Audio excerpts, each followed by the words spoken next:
right, so what made you become an artist, Eric? Oh. Big question. I mean, nothing made me become an artist. I wanted to become an artist. But I started from when I was very young, drawing and painting, and always enjoyed it. And my parents, I think, saw that I had a proclivity for it and enrolled me in classes at a local art center where I grew up in Illinois. And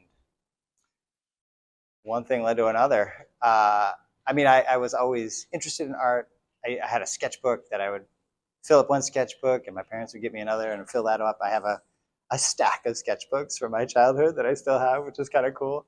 Um, but I think in talking with my older brothers about, art, and them telling me that this was a career that existed, I was interested in that. Had dreams about that, but how to do that and what steps were I needed to take was. I mean, there was nobody in my family who was an artist, nobody really in my community who was an artist that I grew up in that I could ask, like, well, so I want to be an artist. Like, what do I do? And honestly, everybody has a different path. Like, it's not a career where there's a real clear, first you do this, then you do this, and then you do this. People come in from different directions, different time periods, different schools, different ways of training. So I found mine. I mean, the biggest jump was probably going to Indiana University, where I went to school, and they had a great art program there, and I was able to do their BFA program. And the professors there obviously were professional artists and were able to kind of give some good direction about what kind of training I should have and what kind of level of expectation, and some advice for when you're going out into the big world. I remember one of my professors saying, you should, if you find a job in the arts somehow, whether that's working at an art store or working at a museum or a gallery, to kind of develop that community of artists and art interested people. And that I thought was really good advice. So I did. When I graduated, ended up working for a gallery first I worked for an art studio. I worked for a gallery that ended up giving me my first solo show in Brooklyn, which was great. Ended up working as an artist assistant and learned a little bit more about the life of a professional artist there. So it was a step at a time, but certainly having great teachers who are willing to share information and also set a certain level of expectation. Like, if you're going to be professional, you need to have this set of skills in order to be successful. So that all went into it. Yeah. So how would you describe your art to someone who knows nothing about it? I would say my art is figurative realism. So I draw the human figure, and I use figures to tell stories, to create allegories, and to kind of revel and explore the human experience. This big one is called After the Parade. It was inspired by the Coney Island Mermaid Parade, but it's after the parade when everybody's tired and maybe a little drunk. But this is actually the first big figurative piece that I put together initially from my imagination. So this is a big kind of landmark piece for it. I ended up doing a lot of pastel studies on the beach in Coney Island in preparation for this painting, and I really liked the way the pastels look. And so I wanted to find a way where I could kind of draw and paint at the same time. And so I found this medium called oil sticks, which are kind of like paint in crayon form. It's not oil pastels, but and that was great. And it kind of left this toothy surface when it dried, which felt a lot like pastels, and ended up looking like a lot like pastels. But it is all oil paint on this one. That's my son when he was little. Let's take a look. So these were inspired by Coney Island. When I lived in Brooklyn, I used to paint there a lot, and it was a great place just to people watch, and there was always things to see. This one is kind of inspired by that, not directly, but I had this idea of kind of playing with the difference between realism and more kind of simplified or cartoony ways of drawing the figure, which you see in here, and also kind of popping through the picture plane. This is all a painting.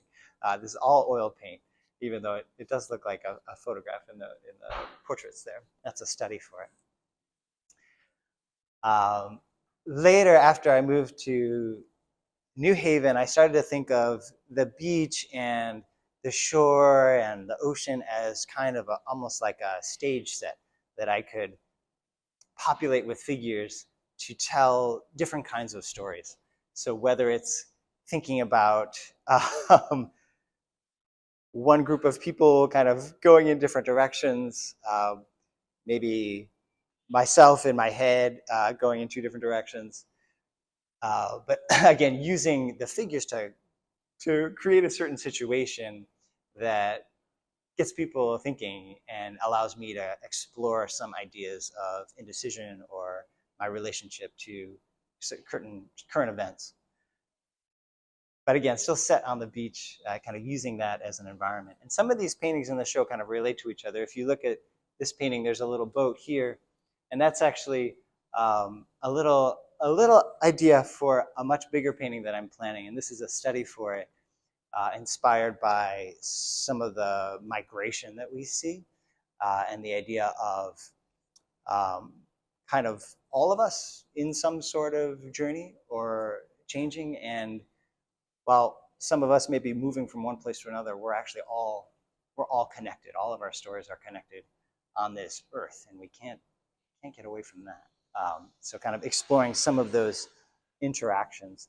This one was inspired by a story from In the Heart of the Sea, which was a book about the sinking of the whale ship Essex, where there was sailors out at sea, and their ship was rammed by a whale, and the sailors had to jump into these whale boats to try to make it back to land.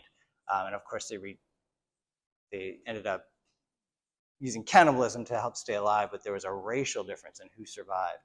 And I thought that was a historical event that had a lot of resonance with some of the very topical relationships between kind of politics and race that I was seeing when I was doing this. This was first inspired by 2016, there was the Black Lives Matter movement, which really got me thinking a lot about racial privilege and the kind of the political exploitation of differences in our country. So I was thinking about that. Yet again, we're all together. We're all in the same. We all got to work together in the end. This is related to that. Also, thinking about migration and what kind of the burdens that migrants might be carrying, whether physical burdens or institutional barriers that people going from one place to another, or people trying to enter this country or other countries might be facing. First, just the difficulty of travel, and then there are all these other additional barriers that might be put up through institutions of the different countries and borders, things like that. And finally, this one also actually was inspired by Coney Island. There's a beautiful ceremony called the Honoring of the Ancestors, where folks come to the beach and they kind of offer offerings of flowers and fruit to the ocean to honor the folks who lost their lives in the Middle Passage, the slave trade between Africa and North America. So thinking about that resonance of that history still being present and still making a difference in our country today, still having an effect on our society. I'm honored to have my work on display here at Whitney Center. The show is open to the public. You're welcome to come visit. The show is also for sale as well. A lot of the work is for sale, so you can check that out.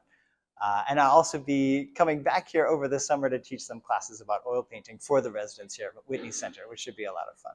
So come on, enjoy, take a look.